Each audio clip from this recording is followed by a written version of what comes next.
Hi, yes, it's December 16th.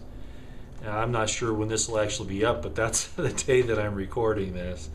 And this time of year, I usually send out a message. And I understand the history of Christmas, the spiritual aspect of it, the religious side, and the historical, and what the different forces are that have put that into place. But knowing all that, I still appreciate the fact that this is the time of year where we kind of think more about giving, about helping the needy, about being with family and loved ones and things like that. So here we are. I'm doing it. I'm not in a warm place now, so I'm back up where the cold is and the snow, and so I'm doing this kind of inside, kind of outside. You can probably see my breath because it is pretty cold. But I did want to get this out, and first of all say that I want to thank everybody. I want you to know that obviously I care a lot about the good people. I care for the bad people too, but in a different way. I hope that they see the error of their ways and fix that. But for all of you who are trying to do the right thing, oh yeah, you're going to make little mistakes. Not a big deal, as long as you're not out there trying to create and see evil, put it in places where it can do a lot of damage, then you're not really all that bad. And that brings us to really the message I wanted to bring here today, because there's a poster on YouTube who does a lot of astronomical information. I've mentioned this before in some of my videos. BP Earthwatch. I want to thank him for all he does. He's an amateur astronomer, but he also is very much a Christian, and he looks at everything, including things that happen in the astronomical fields, from that perspective, and there's nothing wrong with that. I think that's a very good thing. But he did bring up something here the last few days about the Book of Enoch, and I thought, wow, isn't that funny? Because I read the Book of Enoch probably 30 years ago. I have a copy of it. And by the way, if you'd like to read the Book of Enoch, it's not very long. You can go online, type in the Book of Enoch, bring it up in a PDF format, or any number of ways. And you can read the whole thing in about an hour, maybe not even that long. But there's some really good things about it that I want to bring up, especially at this time of year. The Book of Enoch, they thought it was written at first by maybe a Christian in the 2nd or 3rd century, AD. And then they found copies of it in the Dead Sea Scrolls from 100 BC. So it's been around for a long time, and a lot of the Christians used the Book of Enoch in explaining their theology. For instance, it's mentioned in Hebrews chapter 11. It's mentioned in Jude chapter 1, 14 to 15. Parts of it from 1 Peter chapter 3 and 2 Peter chapter 2. Along with another book, that's mentioned in the Old Testament, but that's not part of the Bible, and that's the book of Jasher. And there are a lot of other books that did not make it into the Bible as we know it today. A lot of them were actually in there at one point in time, but have been removed for various reasons or didn't make it. But be that as it may, I want to get back to the Book of Enoch, because this is really the crux of everything that I have done in trying to be a part of letting people awaken to the situation in the world and what's really happening. And I'm not going to explain a lot of details about the Book of Enoch other than this. It was probably, whether it was written by the real Enoch or not, or one of his sons or not, I don't know. But it was definitely a part of early Judeo-Christian tradition, and it came probably 200 BC or maybe even 300 BC, long before the Christians came on the scene. So it has some credibility as far as its prophetic qualities and what it talks about. And being the time of year that it is, of course, I personally feel that the person we know as Jesus was born at a different time than Christmas for a lot of reasons. What I really want to talk about is what it was that the Book of Enoch addressed. Yes, it talks about, the deluge, and it talks about the end times. But what was really significant about it, hundreds of years before Jesus came on the scene, it talks about the Son of Man. Of course, Jesus called himself the Son of Man. He never said he was the Son of God. and I don't want to get anybody upset here, the point is that he did call himself the Son of Man. And in the Book of Enoch, it talks about the Son of Man being with the pre-existent one, the Father of spirits, the great eternal, the Ancient of Days. Okay? Very important information there. So we have this information about the Son of Man 200 to 300 years before Jesus came along. And it also mentions the Messiah. And I've talked a lot in my work about the meaning of Messiah. But in fact, in the Book of Enoch, the concept of Messiah isn't just a king in waiting or an anointed one waiting to take his crown. It had an esoteric supernatural meaning of the king of the universe type of function. And that it would be someone who could rule, had a right to rule, and everything, the source of light, things like that. So anyway, the Book of Enoch has a lot of value from that point of view in helping us to understand the Messianic movement of the first century, again, as I've talked about in some of my videos long ago now. But at any rate, I think it's important to understand the real nuts and bolts of the Book of Enoch, because it really does have application to our time today. It has throughout history, because evil people have always tried to get into positions of power and influence, political power, kingships, presidentships, prime ministerships, whatever, dictatorships, Evil people gravitate to those positions. There's an old statement, the cream rises to the top. Well, ladies and gentlemen, so does the grease, if you hadn't recognized that in the past. So the nasty stuff has a tendency to come up too. So the Book of Enoch addresses this situation that occurred with these fallen angels. And I know there's some philosophical differences in what angels are and all that, but this is the way the Book of Enoch says it. I'd love to get in a long dissertation on this, but I'll just make it quick. These fallen angels came down and took wives of the children of men, of the daughters of men. Wow, well, angels aren't supposed to have sex. Well, like I said, there'll be a big philosophical argument on what's going on there. That's not really where I want to go today. But the point is that they brought out a race of beings like men who were basically evil, who did really bad things, and taught men evil things. How to kill for gain, how to be greedy, how to steal. Not just work with the elements like copper and metals and crafts and things like that, but actually how to use them for evil purposes. Well, the Father of Lights, the Father of Spirits, the Ancient of Days, had a problem with them. And the Son of Man, who is talked about in this Book of Enoch, stands against these evil ones. And you've heard me say before that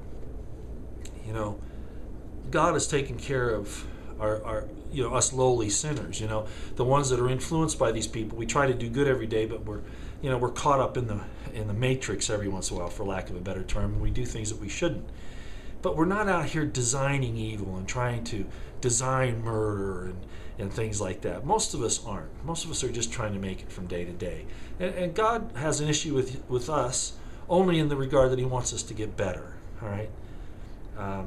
But there are people on the earth today who are descendants of these evil ones, or who listen to their evil spirits. Sounds crazy, I know, and they do evil things, and it's those that God has an issue with. It's those in these last days that the Son of Man has an issue with. And that's what the Book of Enoch is so beautiful in explaining.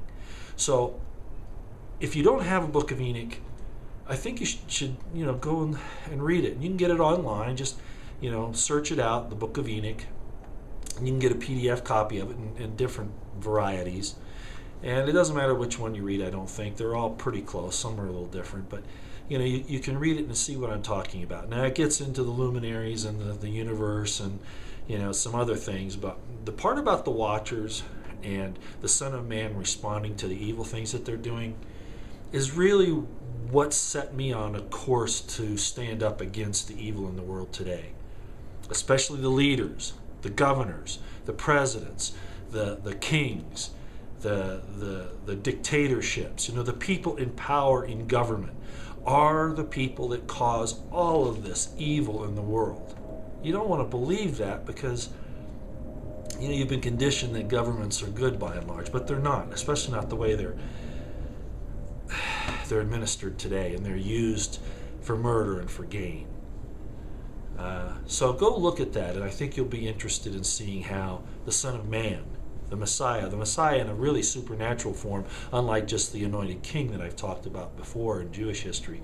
It really is talking about this supernatural, this one next to the great eternal, the self-existent one, that is in fact the Word of God and the light and life of the universe and of the earth, of the world.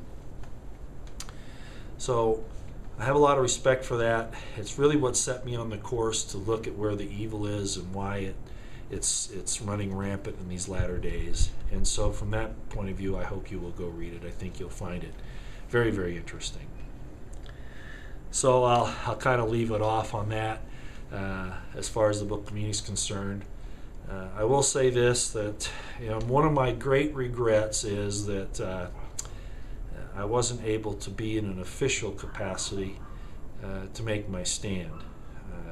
Of course, I may not have had any greater success, but it may have been a little easier to understand where I was coming from during all this time over the last couple of years, and certainly would have given me some other credibility. But again, I will let my words stand on their own merit.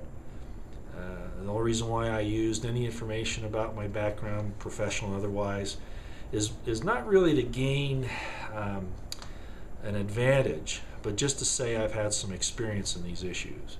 And that's the reason why I brought them up. Again, I kind of wish I could have done it from an official capacity, and I would have done so. I think my record shows I would have done that.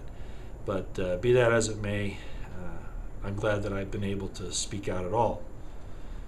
So I just wanted to say that. And then bring up a couple of other things. A lot of people are still saying, well, what can we do? What action can we take? First thing is awareness. Staying observant. Be observant. Be the watchman on the tower. Observe. Record what's going on, at least in your mind. See what's going on. Be aware. And then stand by those who are trying to get the word out. If you don't feel courageous enough to do it yourself, or you have difficulties in that for whatever reason, you can still get behind somebody else who is trying to do that. Okay? So as a minimum that. There was a situation with the lady in Vegas who went down and basically made an argument against the Vegas, I guess, city council or somebody on the NDAA that came out a little while ago, and the gentleman down in Arizona that spoke out against McCain and told him he was a traitor. People like that are saying we can get behind those kind of folks, okay? And that's how you can help, if for no other reason. The worst thing you can do is not educate yourself. That's the very worst thing you can do. Just accept everything status quo and not go forward. I'm going to talk about somebody here that I knew not too long ago, somebody quite dear to me actually, and I never called them on this. And the only reason why I'm mentioning it is because I heard a radio commentator mention this today, and I thought, holy cow, I wonder if that is being taught. I don't know if it is, but let me tell you the story. Schools are out there to teach us what they want us to know, what the government wants us to know, so that we become, good little government followers, that kind of thing. Very rarely are we taught to think for ourselves. One of my daughters, as a matter of fact, said that she actually thought that the North Pole was melting and that polar bears couldn't swim. And I said, where did you hear that? She said, well, in school. And I said, well, there's a perfect example. Go online and look at NASA's pictures of the North Pole and see what's really happening. And actually, polar bears are, in fact, some of the best swimmers in existence. So, there's all this stuff. Another thing that came out, a Santa Claus, who, first of all, is a fictional character, of course, saying that you really better believe that the North Pole is melting. Wow. Crazy stuff. And that's being put out by, I guess, Greenpeace or one of those. But all of this is manipulated by the power elite to control us. I get off course again. Back to my story on this thing. I've used the concept of denying the sun shining at noonday. To explain this buildup of the government. You have the DHS and all these things with their armored vehicles, their weapons, their ammunition, hiring more people, the fact that they violate the Constitution, the fact that they have, put their hands on your private parts, in the airports and other places, and that really they invade your Fourth and Fifth Amendment rights as a matter of course. The attempt to call Second Amendment supporters Christians, vets, conservatives, terrorists by the government, and all that's, as you well know, has been well documented. Well, a lot of this stuff is now, of course, being taught in schools, and so this commentator said, that there are people that actually believe that the stars are just pinholes in a blanket around the earth. Well, let me tell you, when I heard that, I remembered back to this person I was with, and I was showing them the constellations and explaining the different stars and the moon and all of that. And when I said that the stars were millions of miles away, light years away, and how big they were, for instance, Betelgeuse, that it could sit right where our sun is, and the surface of that red supergiant would go all the way out to the orbit of Jupiter. This person was stunned because they really thought that the stars and all that were little pinholes in the sky that light seeped through. Just so you know, I didn't make fun of them, okay? I realize that some of this is, deliberately taught in careful terms. I understand they're teaching 2 + 2 is equal 5 now in the Common Core schools. For what reason, I don't know, and I haven't checked it myself, but I've heard that. Of course, they don't talk about the Constitution and what it means. They talk about Red China and the Soviet Union and communism, but they never talk about the wonders of our government and freedom and liberty and all that. So it doesn't surprise me if these people get this idea in their school classes that these crazy things exist, like that the stars are pinholes in a blanket. So I didn't attack that person. I didn't insult them. I just continued to explain, okay? Try to get them to see the bigger picture and what the truth is. Likewise, that's what I've done here. I realize that not everybody has the experience and the understanding that I do. And so I've tried to come from the point of view of opening your eyes, of awakening you, of helping you to become awake and an observer. In what way? Just like the Book of Enoch talks about, becoming aware of the evil and who it really is. Our nature was changed from what we were originally created to be. My own personal opinion is I think God allowed it to happen for our experience. That He used the evil against itself, that they thought that they were going to destroy God's creation and usurp His authority, when in fact He outsmarted them and allowed, because we were supposed to be innocent in the Garden of Eden, right? And I could go into what that means, but the fact of the matter is that what it's done is it's given us an opportunity to learn right from wrong, good from evil, life from death. All right? So He outsmarted the opposition, I think. And so you elites out there, I'm now talking to you, the New World Order, the Rothschilds, the Rockefellers, whoever and everybody that's involved in this, Kissinger, McCain, of course Obama, Bush's, you're all in on it to one extent or another. You've been outsmarted.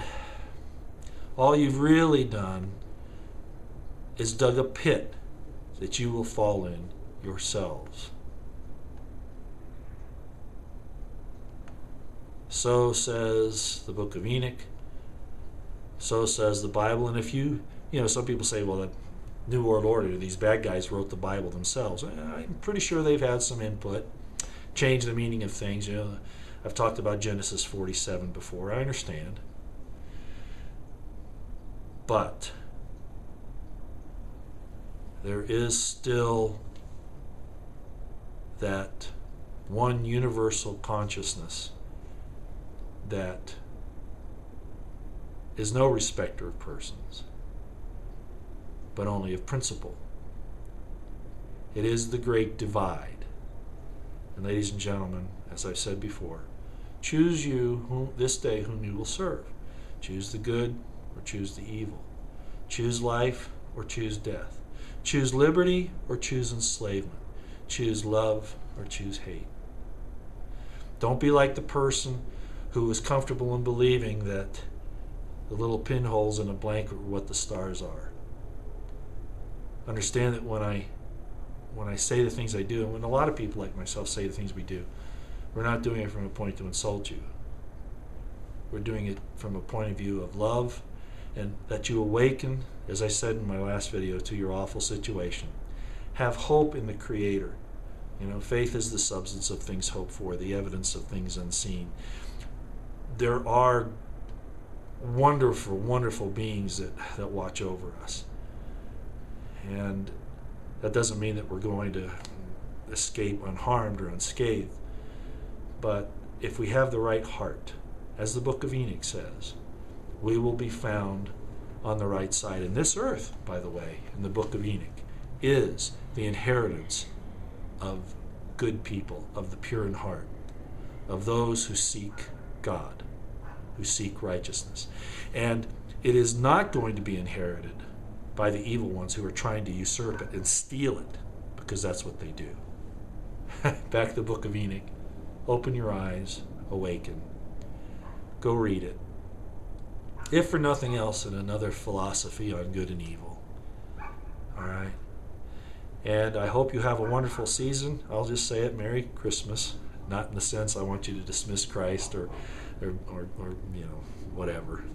But the typical traditional idea of the season.